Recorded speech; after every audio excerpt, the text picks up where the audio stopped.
किसी और की होने से पहले मेरा रग रग निचोड़ के देख लेना।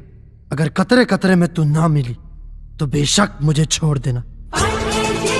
तेवर हम वक्त आने पर दिखाएंगे। भले इस गुजरात के राजा आप हैं, पर हुकूमत हम मजदूर चलाएंगे। सिक्योरिटी! गोली से ज्यादा ताकत बिहारी की बोली में होती है। हम मजदूर अपनी हाथों से लोहे का आकार बदल देते हैं। आएंगे तेरी गली में, चाहे देर क्यों ना हो जाए। करेंगे मोहब्बत तुझसे ही, चाहे जेल क्यों ना हो जाए। हमें जंजीर में कैद करने का सपना छोड़ दो। हम वो बिहारी आदमखोर शेर हैं जिसका भी शिकार करते हैं उसका जिस्म तो क्या, रूह भी दम तोड़ देती है। भाई ज्यादा भौंकने का नहीं है। शेर कभी भौंकता नहीं, दहाड़ता है। ससुराल वाले हो इसीलिए छोड़ रहा हूं। अगर दुश्मन होते तो गर्दन उखाड़ के फेंक